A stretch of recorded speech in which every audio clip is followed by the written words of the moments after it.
You know, Texas 15 is right along the border in South Texas. It includes McAllen, Texas. And over the last several years, I have seen the other side of the aisle, the current administration, demonize our hardworking Border Patrol agents. Not only demonize them, but cripple them with lack of resources, not only on the technology side, but lack of resources from being able to put current policies in place and do their job, which is to protect this country. But yet they get up day after day and still go to their work, long hours. And when I think about those brave men and women, I not only think about them, but I think about their spouses and their children.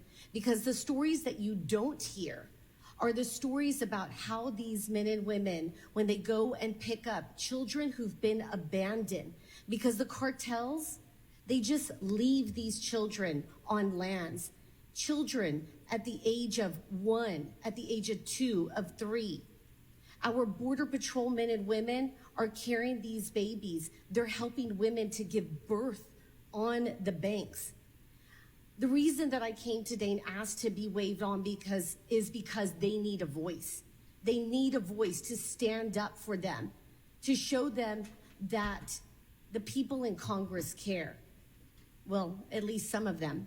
Because when we look at this room, I can see people on the other side of the aisle are not here to see what the crisis is at our borders, to see our national security and how there is a lack of security due to this administration.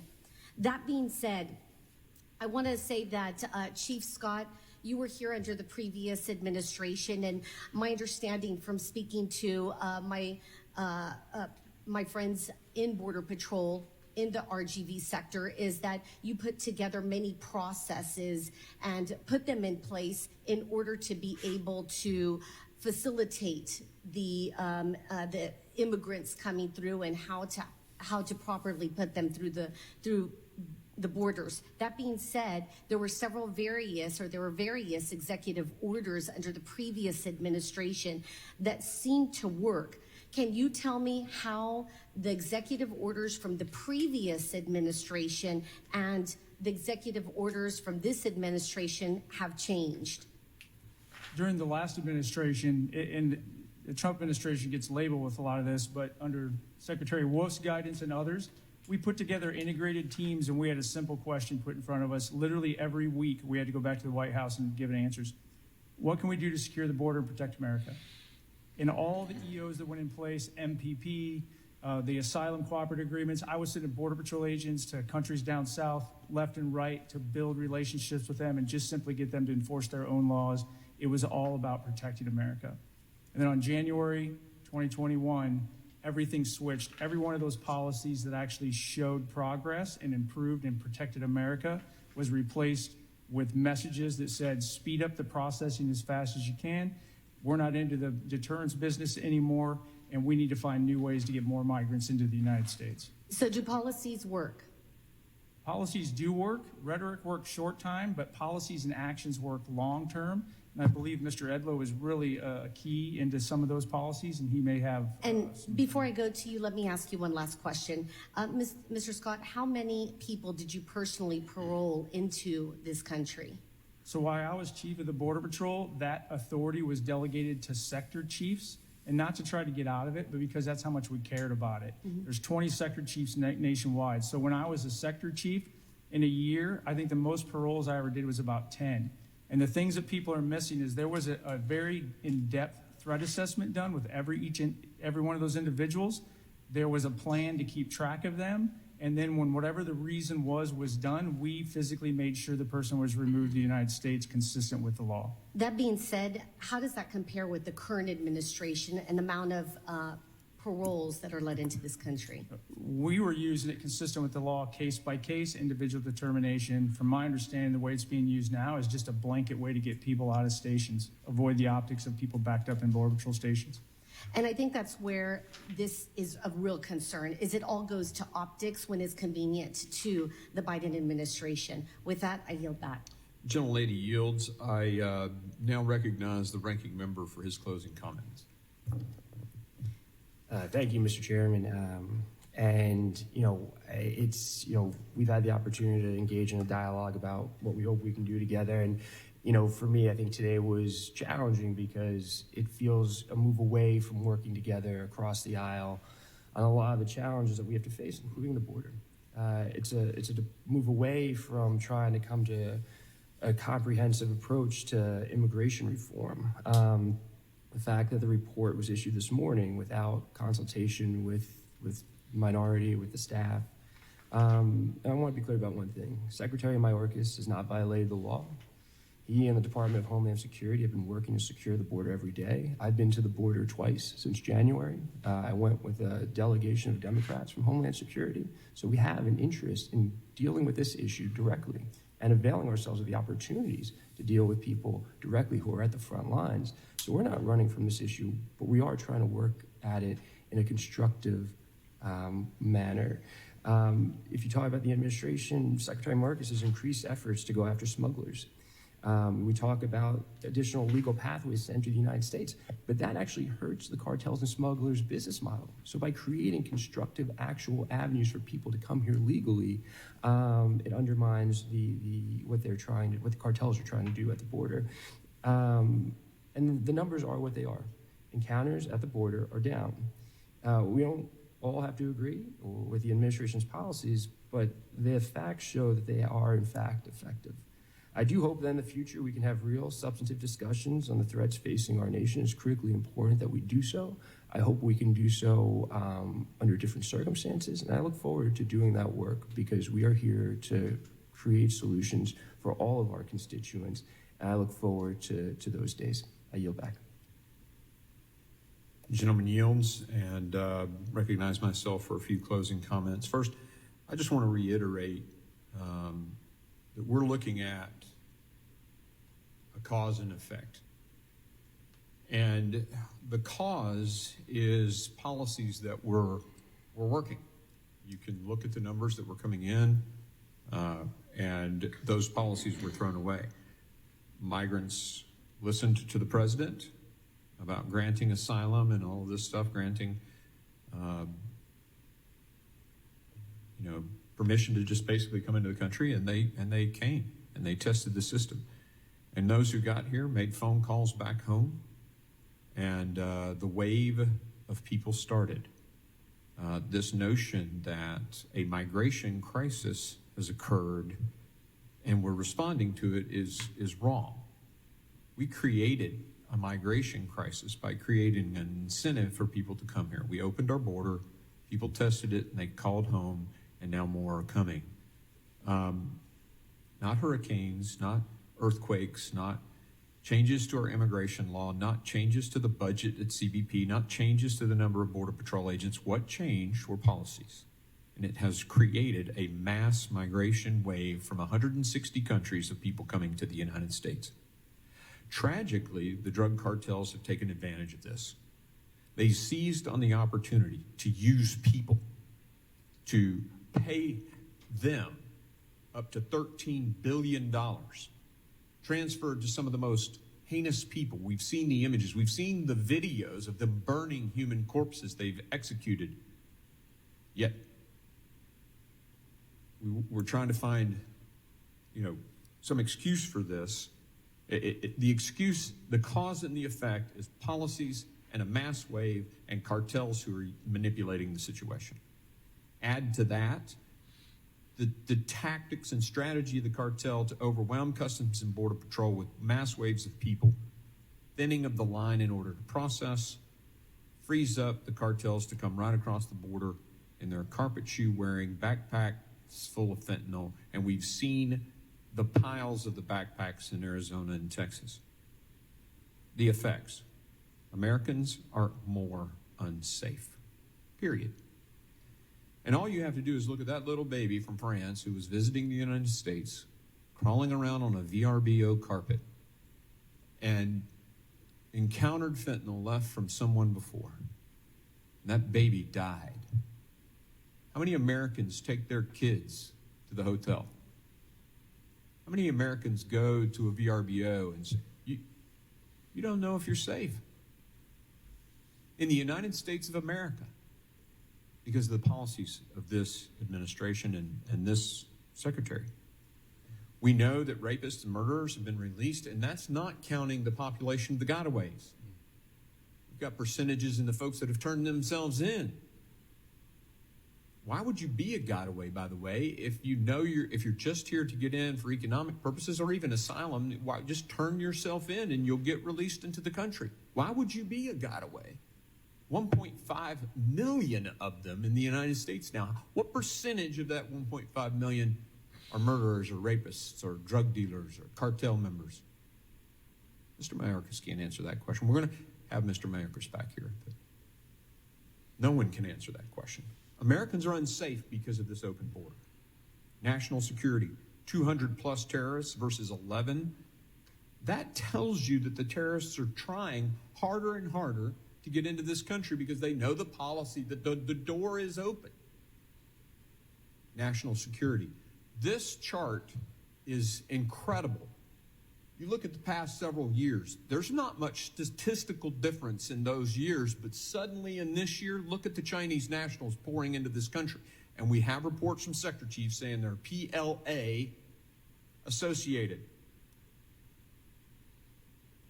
They're taking a lesson from the Russians who infiltrated Ukraine before they invaded. Now, it's not to say that the Chinese are going to invade the United States. But if we were to defend Taiwan, think about what those people might become. It's interesting to think about. But Mr. Mayorkas can't guarantee us what they are. They're just being released into the United States. That's a national security issue. Migrants separated. We're talking 85,000. I understand the phone call system. That means there were some, whatever the number is, and probably in the thousands. And oh, by the way, the New York Times, not known and in the report, not a Fox News, not a Newsmax, the New York Times went and found some of those people, found they were stacked in homes as much as 20 and were being used in forced labor. Should never happen in America. It happened because Mayorkas' decision, a dereliction of duty as far as I'm concerned, waived the background checks on those individuals. It's unconscionable. It's been discussed, the financial costs too, not just the human cost, an effect. And it will cost us. It is costing us. Your health insurance is going up because of the uncompensated care at the ER, period. Why? Because 7+ million people. Mr. Mayorkas broke the law. We've had witnesses cite the law, read the law, and describe the methodologies which he's either subverting it or breaking it. He's refused to abide by at least 2 court orders. Fact. He made it lawful to enter the country in lawful pathways that don't exist in the law. That's breaking the law. That's violating the law. And he clearly lied to Congress. Chip Roy showed him the definition of operational control. He said, yes, according to that definition, we have operational control of the border. And then in the Senate, after Ortiz made his comment, he admitted no one's ever had control by that definition, admitting that he lied when he was in front of the committee with Chip Roy. A Secretary of Homeland Security, a Secretary of any department in our government cannot come to the United States Congress and lie to Congress under oath, period. That is a dereliction of duty. Whether you like the fact that we're, helping people who are in need, he lied to Congress. That's unacceptable. And oh, by the way, we went back and searched the record, all the pounding on Mr. Wolf here, which will tell you something. If you're not defending your own guy and just beating up on the witness, maybe you don't have a leg to stand on. But we went back and looked at your record, sir, and we can't find anywhere where you claim to have had operational control. At least you didn't lie. He admitted his own incompetence. In the Senate, he said he did not understand the strategies of the cartels. Now, Merrick Garland, the Attorney General, said, yes, that's the strategy of the cartels. The Attorney General gets it. Secretary of Homeland Security doesn't understand the strategy of the cartel he's been asked to confront to protect Americans. That's admitting incompetence.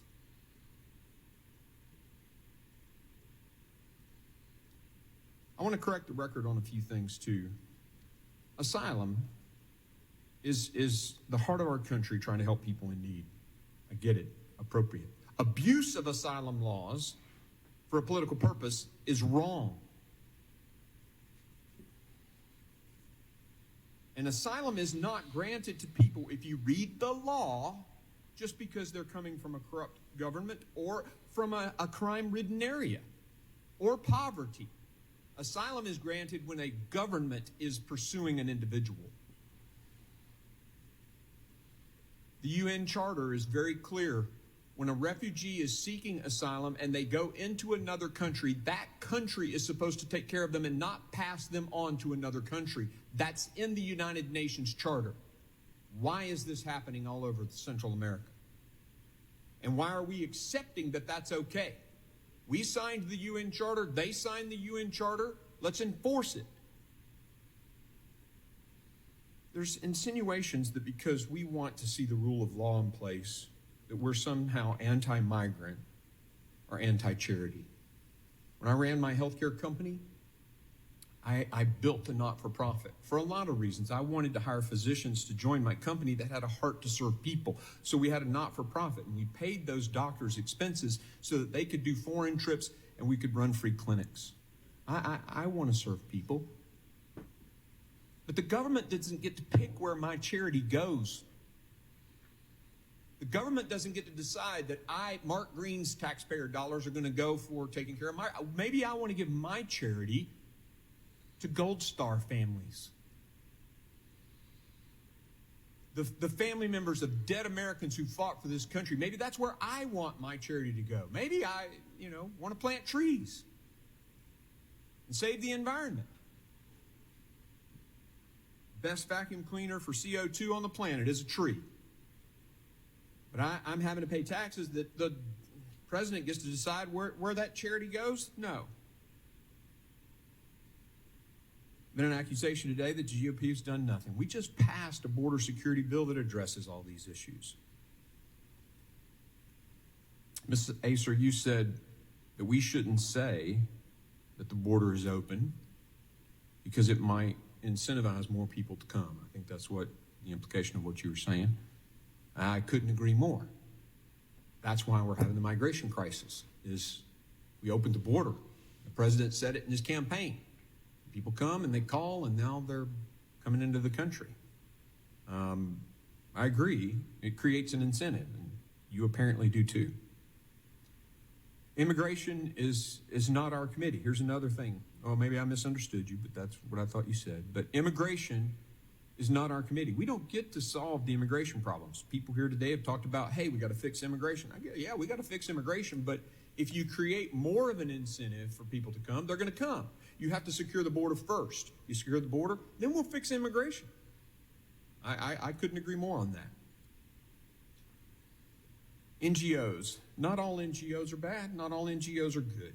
There are some that are doing great things, and there are some that are incentivizing the migration that is harming people. And there are some incentivizing people to break the law. And that's just period. And just because you're looking into NGOs, it doesn't mean that you're anti-NGO. It means you want people taken care of appropriately. We've talked about the CBP1 app and the shell game that is. We've been, accused of not addressing other issues like cyber. We have many other subcommittees that are taking actions on cyber and maritime security and other things. That stuff's all going on. You can't make the accusation that we're just here prosecuting Mr. Mayorkas. Congress has both an oversight requirement, an oversight obligation, as much as it has a passing laws obligation. And oversighting this crisis is our duty. We're not going to shirk that duty.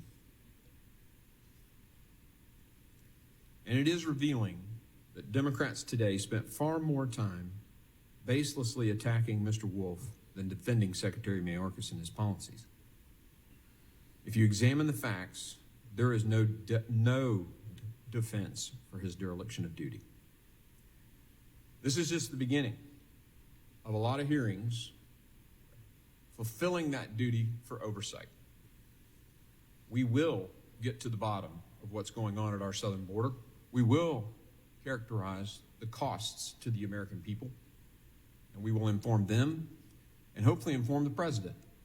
My hope is that the president is unaware of all this and that maybe he'll do the right thing and fire a guy who has lied to Congress, broken the laws, and facilitated this mass migration that's resulted in the harm both of Americans and of the migrants.